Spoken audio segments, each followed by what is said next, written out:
Good morning, everybody. Thanks for tuning in and checking out this lecture online. I apologize again for not being there in person, but this will be a good substitute for me not being able to be there. A reminder to you that you need to listen to the lecture here that I'm about to give on chapter 4. Make sure you're sort of following or checking out the PowerPoint as well that's online. And then afterwards, do the reflection exercise or the assignment that is posted on Moodle, and that'll be due by 5 o'clock tomorrow. So I'll put it's on Moodle right now. So if you want to pull it up now, you could, or if just pull it up after the lecture and complete that by 5 tomorrow.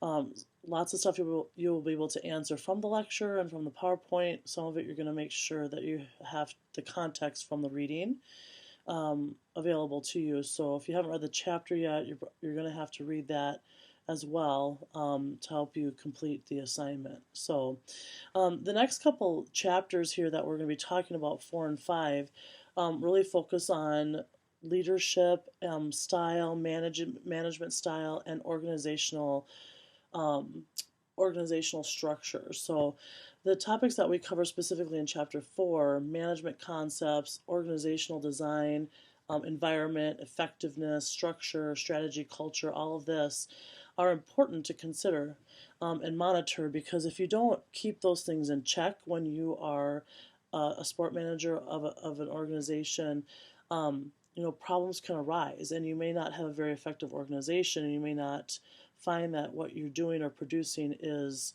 of the quality that you would want. So it's really important to think about how all the topics in this chapter, all of these topics are interrelated. For example, you can't really have a structure and design of a sport organization that won't affect or could be affected by the culture of an organization. So you have to think about how design can affect culture, the design of your organization can affect culture, and how the culture of your environment could affect the design of your organization. And so it's important to think about how all of these topics we're going to be talking about are interrelated and impact one another, and then also how to develop and implement strategies to cope with change, um, and how change can also affect your organization, and how you manage that change so that it doesn't impact it negatively. So these interrelationships of these topics or these ideas or concepts take on even more complexity, considering the roles people might play in the development and management of an organization of a sport industry. So um, this lecture will address the topic of people and their roles in the organization, with these areas of these concepts and practice of sport organizations.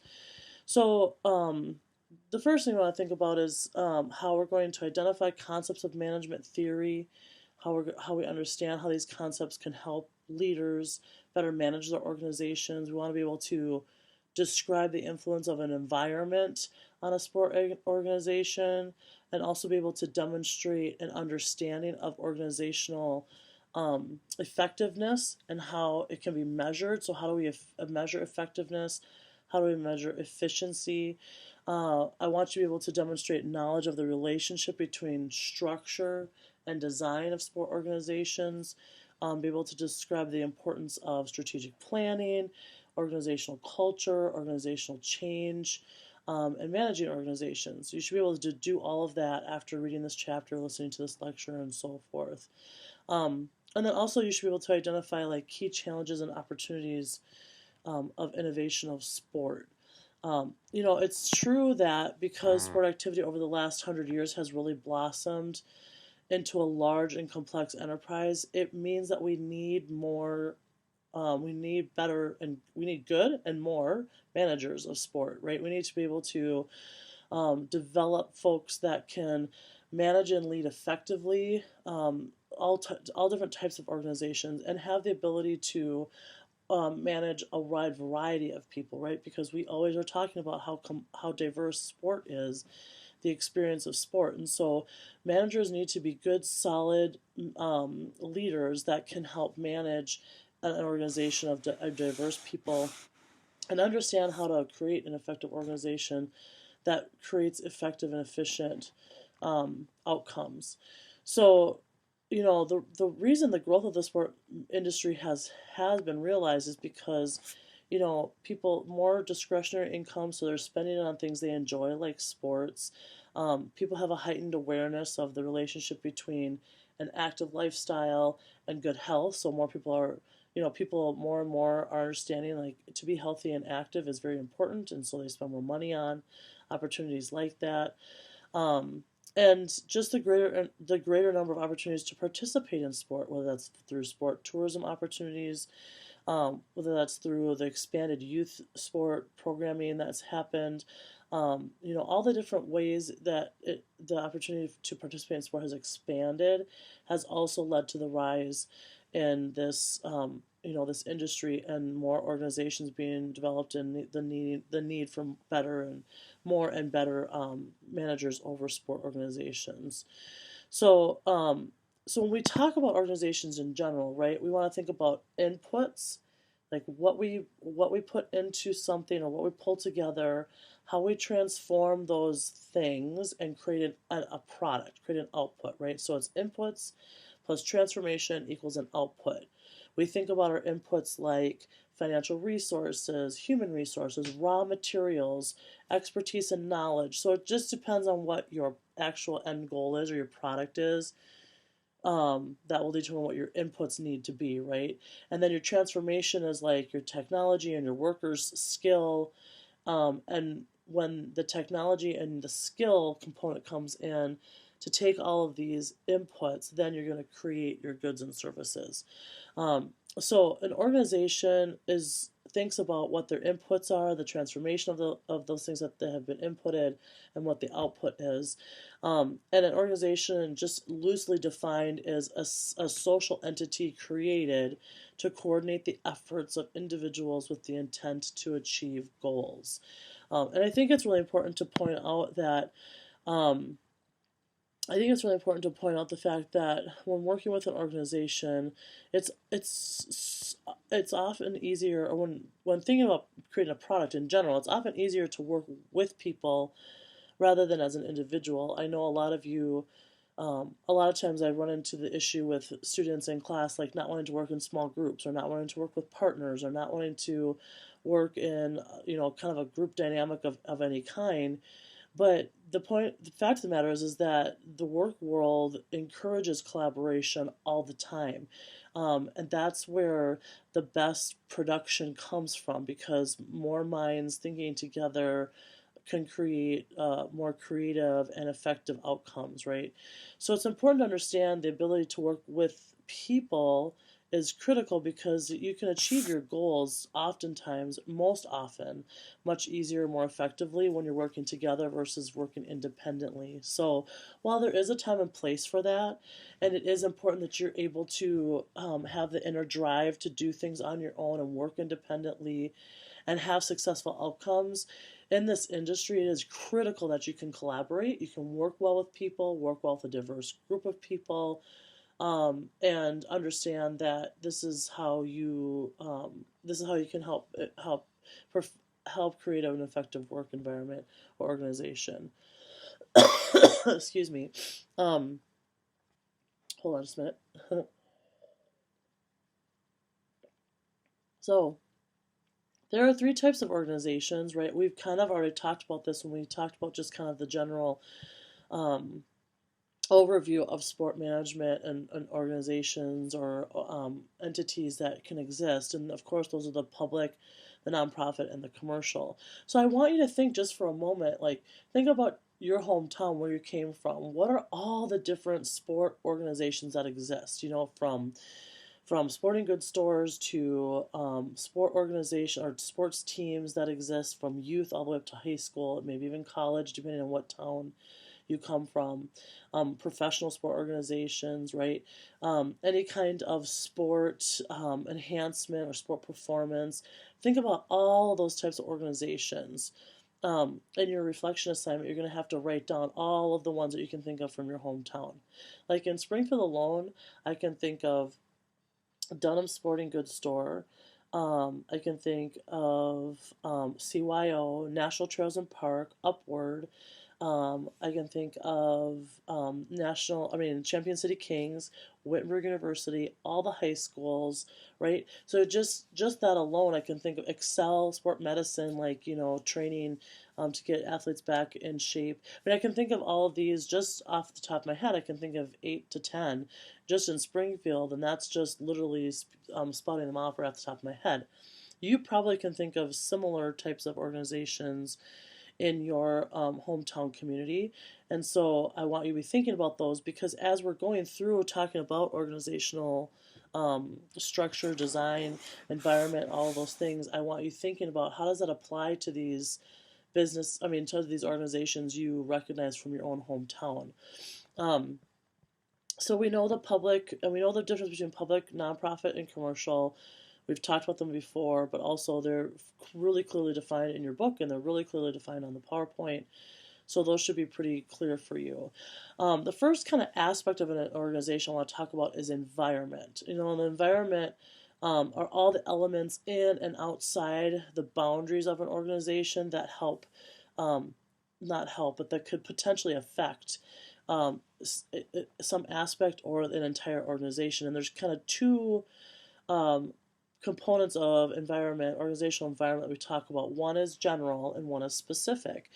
The elements of a general environment may not have direct impact on the day-to-day operations, but they can still influence the organization. For example, like I think about technology, and I think about social media and how that has transformed everybody's operation and how they perform and how they organize, how they operate, how they market, everything, right? So Twitter, Facebook, TikTok, Instagram, LinkedIn, all of these, right? All of these forms of social media, these platforms, are now major avenues for how organizations communicate and develop greater like loyalty, brand recognition among their consumers, and make you more accessible, right? So we think about professional athletes and their social media presence and how they feel more accessible to us than ever in history. So that is something that wasn't specific to any particular organization, but it has influenced how an organization functions, right? The environment of an organization. So you can have a variety of things that are just like general aspects that can impact your environment. So general environment things would be things like the economy, that could impact your organization big time, right? So less discretionary funds, people who aren't making as much money, times of recession, people aren't going to spend as much money on things that are fun or recreational, right? So economy is one, technology, like we just talked about, politics can heavily influence people and how they act and interact with organizations. So that could impact an organization or influence the organization in ways that you weren't really prepared for. Social and cultural forces and demography. So all of these, like these 5 areas, can be general environment that can impact and influence your organization. The other one is specific, and that has to do with like stakeholders, your employees, the owners, management. So any people that interrelate or interact specifically with your organization, that is a specific environment. So those are the two differences and distinguishing components of environment, and all can be important in how they influence your overall organization's entity, like how you function, how you are realized. The next one is organizational effectiveness. Now, you can think about organizational effectiveness or efficiency. We most often think about effectiveness, and we evaluate all the time. We're always evaluating how effective are we, right? We set goals, and how good are we at achieving those goals? How good are we at taking the inputs and creating the output we want, like, and transforming them? Like, how effective are we at that? And there's traditional approaches to looking at evaluating your effectiveness, right? Like, what are the results? How are we performing to get to those results, right? These are things that these are very traditional approaches in like evaluating organizational effectiveness. There's also contemporary approaches that aren't so one-dimensional in how you look at how effective an organization organization is, and your book defines those a little bit more clearly, like competing values approach or the stakeholder approach. And those acknowledge the complexity of an environment, and it helps provide some sort of a more multidimensional evaluation process, which is helpful because it isn't always so much just about like, here's this thing, this is what we have to do to get this outcome, and do we do this right, do we have this outcome perfect, and so it's clearly recognized that it isn't just so much about output or just how we manage this component of the process. And so I think that those more multidimensional ways or sets of evaluation criteria are helpful in looking at effectiveness. And then efficiency is another thing that we can look at. That has more to do with the activities, like how efficient are we being? Like we have to, if we have to if we do have to create a certain outcome, how long is it taking us? Are we wasting valuable human power or time on an aspect of this that we shouldn't be spending so much time on, right? Like I think about how, as a coaching and preparing your team for an opponent has become more efficient because we have so much of the process digitized now, right? Our scouting reports are digitized. All the film is digitized, so we can break down film so much more quicker.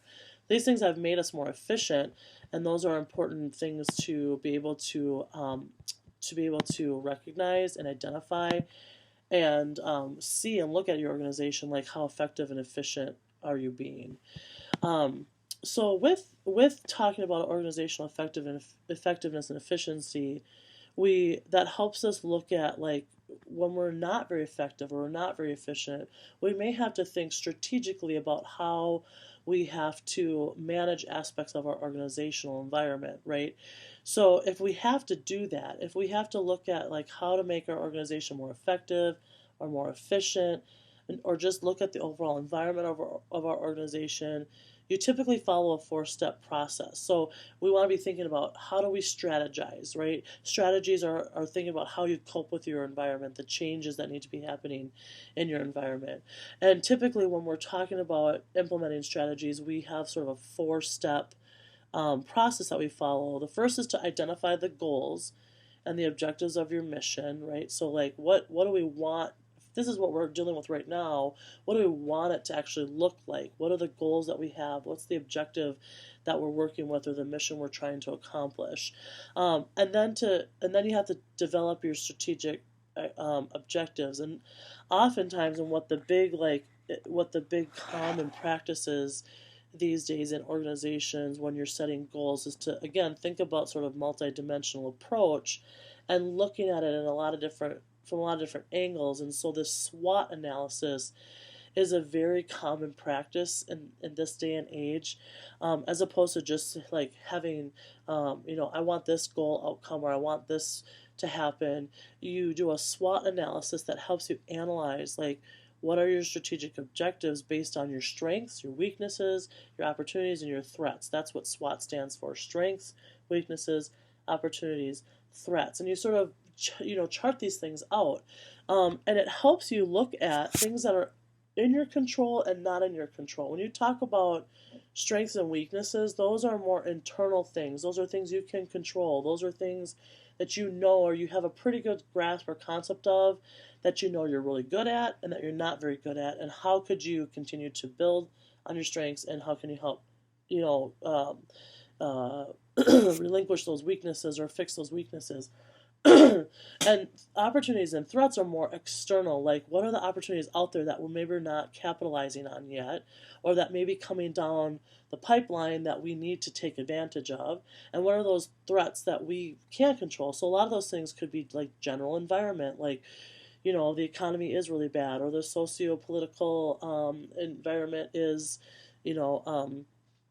very, tumultuous, or whatever. You sort of look at those things that are threats that you probably can't ultimately control, but you have to absorb and like figure out how to manage those.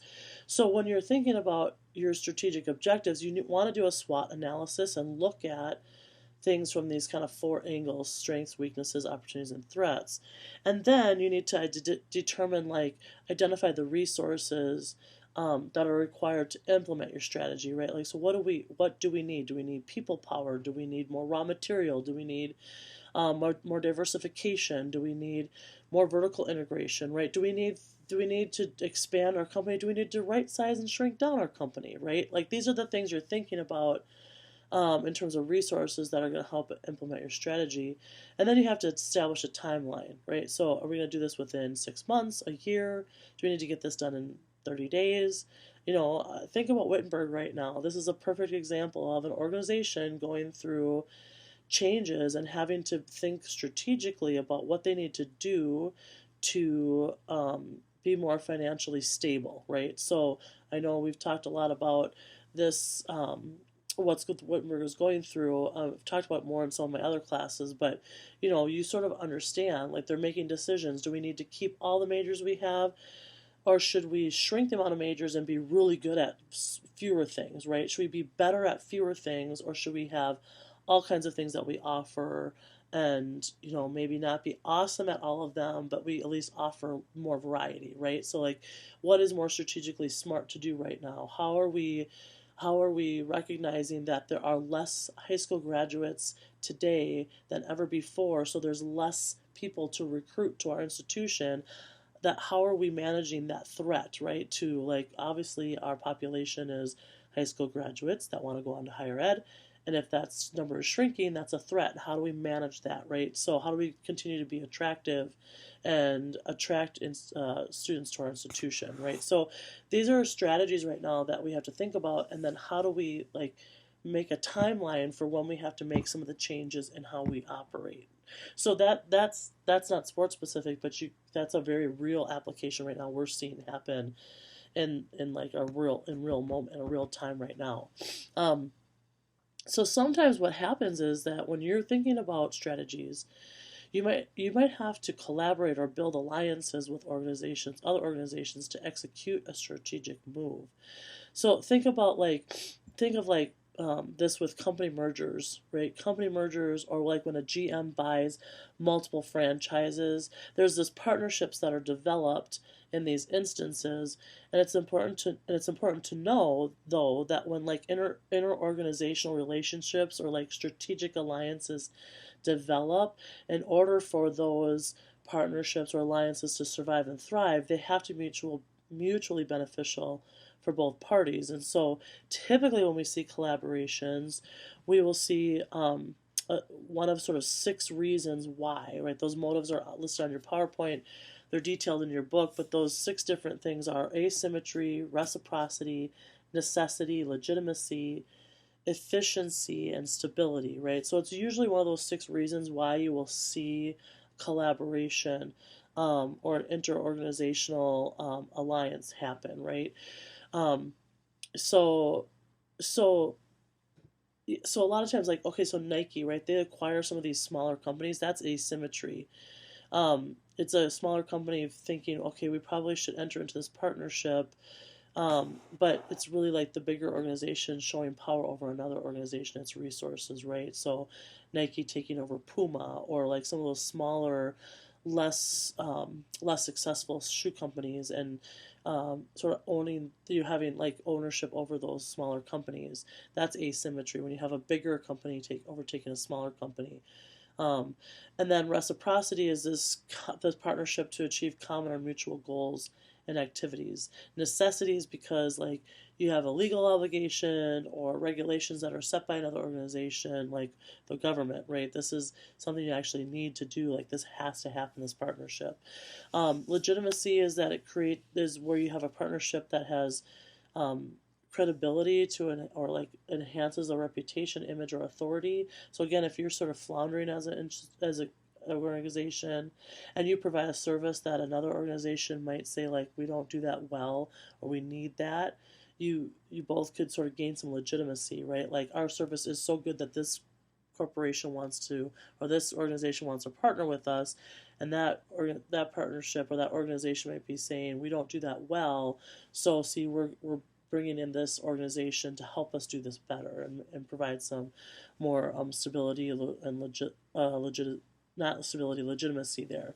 Efficiency, it could just be like we need to improve the input output ratio, right? So it's just we combine to be efficient so that it's created to decrease like the cost of raw materials needed to produce the goods and services. It's like we're kind of trying to funnel everything into one operation so that there isn't as much overhead or and out external processes that we can't control as an organization.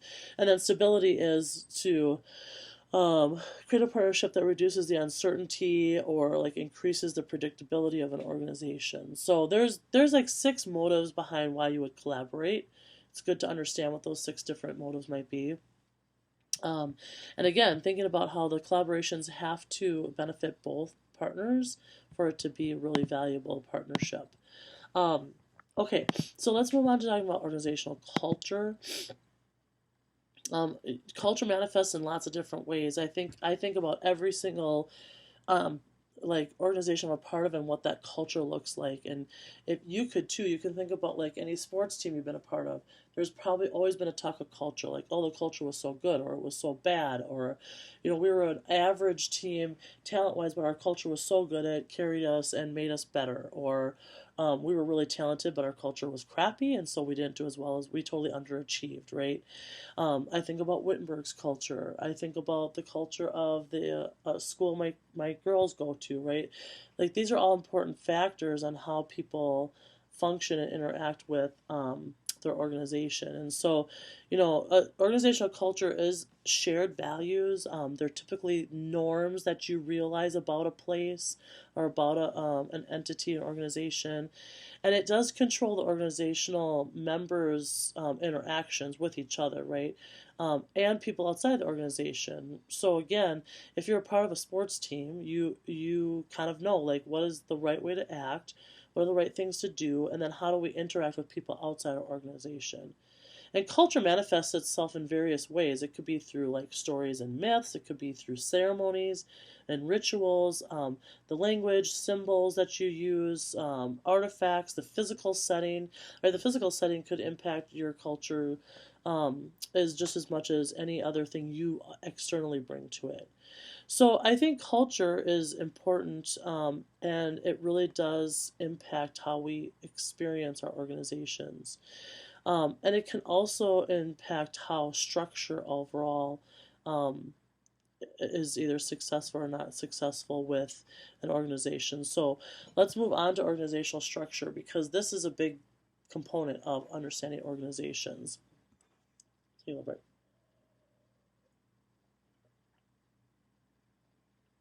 All right, so when you go to the next slide that I have there for you, and when you look in your book, organizational design or organizational structure is when we talk about like what level of specialization do people have, how much formal and standard operational procedures do we have, how centralized are we, and depending on the answers to those questions, it can impact how our organization is structured, right? So when we have high specialization, employees have very limited range of tasks and duties. When your specialization is low, you carry out a wide range of tasks. So if you use like the example of Division 1 versus Division 3 athletics, right? At Division 1, there is a high specialization of tasks, right? You have people who have focused on every little aspect that you need to run an athletic department. In Division 3, the specialization is low. People have to do lots of things in one position, right? I talked about this a couple weeks ago when I talked about college athletics and the roles that athletic departments have, that athletic departments hold in terms of administrators, right? So when you look at an organizational structure for Ohio State, for example, compared to Wittenberg, the organizational structure is massive when you look at the organizational chart, right? Because there's high specialization, so there's a lot of people that you need to do all the various things that the department has to have accomplished. And Wittenberg has a very tiny organizational chart, right? So when you think about the dimension of specialization, it is tied to complexity because you sort of have three layers or three levels of complexity. There's vertical complexity, there's horizontal complexity, and then there's like spatial complexity. Vertical complexity is when you have lots of layers going up and down, right? It's evidenced by the number of levels that exist between a top executive of an organization, so like the AD or the vice president for athletics and recreation, and then the people then and the lowest position, right? So if you go all the way down to, say, I don't know, like ticket sales manager, right? However many people between them makes it more of a vertical complex department, and that's when you realize the specialization. And the more vertically complex it is, the more specialization there is, right? So I hope that makes sense to everybody. Um, and so I do think about like big time, like when you guys looked up the people who work in like the Power Five conference schools, there's so much specialization because you don't just have like an academic advisor for athletics, but you have academic advisors for every single sport, right? And you have tutors for every single sport. And then advisors over those tutors, and then you have that next layer of like academic support that probably are over like a set of sports, and then you have one that's over maybe a larger set of sports, and then you have one person that is like oversees all of them, and that person directly responds to an assistant athletic director who then responds to the athletic director. It's wild, right? But that's what makes vertically complex means more vertically complex an organization is, the more specialized people's activities are and what they do. When you talk about horizontal complexity, you're talking about when you have more horizontal complexity, it's the number of units across an organization. So thinking about like the NBA, for example, the organizational structure has more horizontal complexity because of the array of businesses that the NBA organization has, right? NBA Entertainment, the WNBA, the NBA Development League, Global Merchandising Group. These are all like separate components of the NBA organization, and so there's more area horizontally that we have to like that the NBA organization has oversight of, right? So, um, anyway, so you think about these are all of these have different functions, different business functions and specialized focuses, right? So that's what makes an organization horizontally complex. And then spatial complexity means like the number of geographical locations that you have, that makes it more spatially complex. So I think about again, like you think about college athletics and you think about the number of teams, or like when you're talking about professional leagues, like I think about soccer, it's such a huge global, has such a huge global presence, but there are definitely some that are more spatially complex than others. So like the UEFA has like 55 national football associations, whereas CONMEBOL has only 10, right? So like you just have smaller ones that are less spatially complex organizations, and then ones that are larger. So anyway, so I think you get the concept of this, and these things really do help us understand when we're talking about specialization. This is where you can get a sense of like how specialized is an organization when you look at the organizational chart. If it's vertically complex, there's probably higher levels of specialization. If it's horizontally complex, same thing. There's probably more specialization there in organizations like that. Anyway, so I'm going to move on to the other sort of components of organizational structure.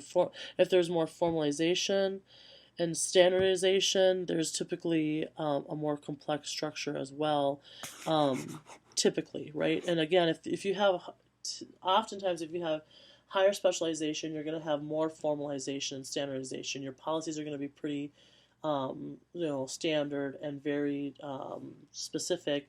People have to follow them very clearly and closely. The only thing that I would say is not so much linked specifically to specialization is centralization. So you may have uh, a real decentralized like organization, but it doesn't necessarily mean that you're more specialized or less specialized. So I do think higher specialization of an organization, you're going to have higher and more formal and standardized organization, but then your centralization of an organization is not dependent on how specialized or formalized it is. So those things necessarily aren't as interrelated as the other two are. Okay, so let me move on to the last couple of things so that you guys can move on with your assignment. Um, let's see. So organizational design. Yeah, let's talk about Mintzberg because this is when you take, if you continue on in the sport management major, you're going to take leading and managing effective orgs, and you'll talk a lot more about this stuff in depth. You'll talk about these different ways to design an organization or the concepts of organizational design. And the design of an organization are all the various types of designs of organizations are all based off of Mintzberg, um, what he identified as five major parts of an organization, and that was so middle management, um, middle management, your technical core, your administrative support staff, and your technical support staff, right? So your leaders, right? Your most top leaders, your next level of leaders, your technical core, which is like your workers that do the main job that you need to get done to create your output, your administrative support, and your technical support, right? So depending on how much Mintzberg identified, like depending on how much you have people working within those separate five areas, right? Those five components of an organization, the five major parts of the organization, will kind of relate to what kind of an organizational design you need to have, right? So your book identifies, I think, seven of them: simple structure, bureaucracy, professional, entrepreneurial, innovative, political, and missionary, right? Seven. So he talks about these. They talk about these seven structures based on how many people are working within the different parts of Mintzberg's organizational parts, right? So, do you have a lot of top management? Do you have equal top and middle management? Do you have just top management and a technical core? Do you have people across all areas of those, like administrative, technical support, technical core, uh, your middle and your top management, right? So, however many people across your organization in those various components or areas will probably dictate what kind of structure design your organization needs to be. So, he talks about simple structure, right? Or we talk about simple structure. That's typically suitable for small organizations that only have like top management and your technical core. You have people who are the leaders in the organization, and then the people who create the product, right? So, like a small sports club is a perfect example. A machine bureaucracy, on the other hand, has people in every aspect. You have top management, middle management, technical core, you have administrative support, you have technical support. And these are probably like when you think about Nike and Adidas and you think about Under Armour, these are bureaucracies. These are machine bureaucracies. These have high levels of specialization, right? You have people who focus on every aspect. There's high levels of standardization, and there's probably a decent amount of centralization where like there's mostly decisions being made from one area, right? Um, so all the parts of this organization, as Mintzberg has identified, are important. You need good top management, you need good middle management, you need good technical core, good administrative support staff, and good technical support staff.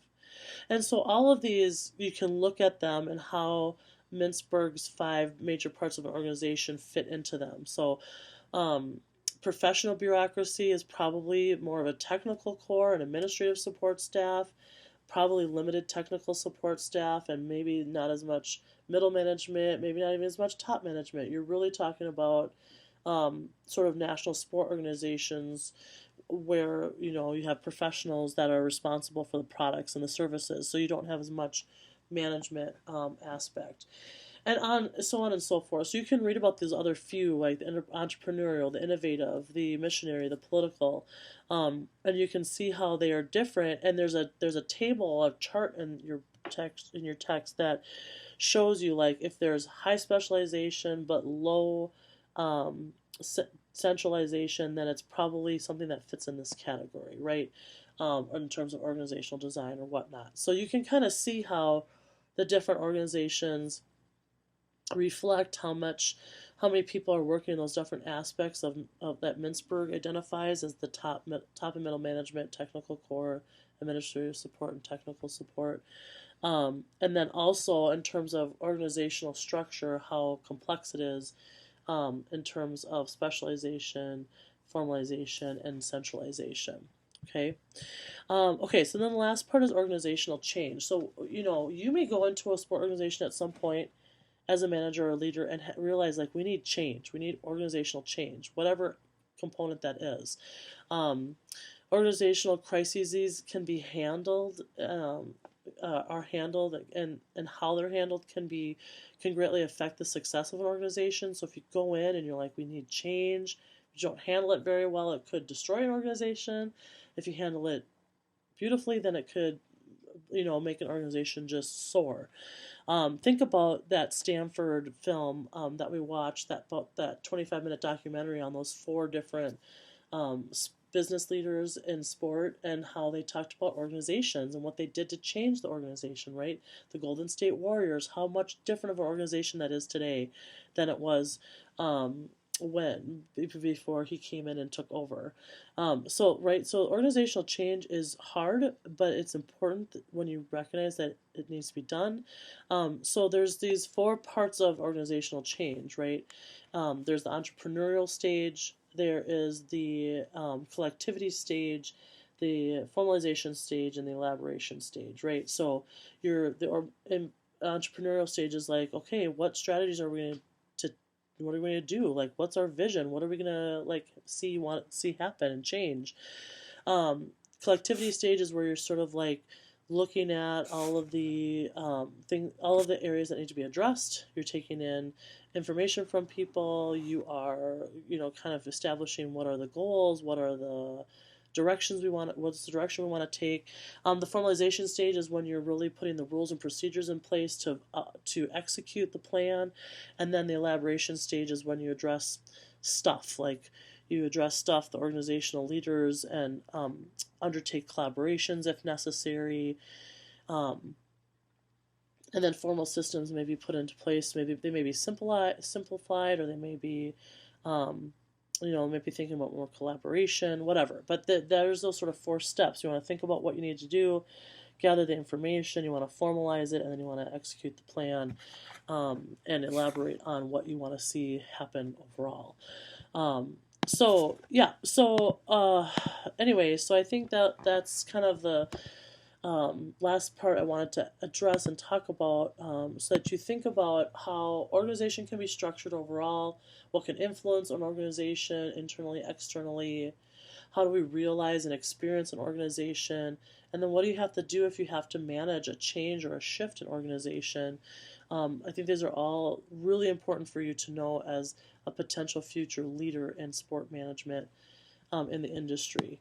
So now that you've listened to the lecture and you've been able to look at the chapter, look at the slideshow, you need to complete the review sheet that's posted on Moodle, and then make sure that you submit that by 5 o'clock tomorrow, Thursday, on Moodle, and then read Chapter 5 for Friday, so that when you listen to the lecture on Friday and look at the slideshow, again, you have some familiarity with the materials. All right. So hopefully, if you have questions, you can shoot me an email. I definitely am available to respond to your messages. I may not be super quick, but you can definitely email me. I'll try to get back to you within at least 24 or 36 hours. If it's something kind of pressing, you certainly can text me. I'm happy to respond to you via text as well. So let me know if you have questions. If there's some components here that are confusing to you, let me know. I'll try to help you understand them better. But I think hopefully through the book and now the lecture and the PowerPoint, you've got some good grasp on this. Okay. Have a good rest of your day today, Wednesday, and good day Thursday, and then I'll see you on Friday back here online with the online lecture. Take care, everybody. Peace.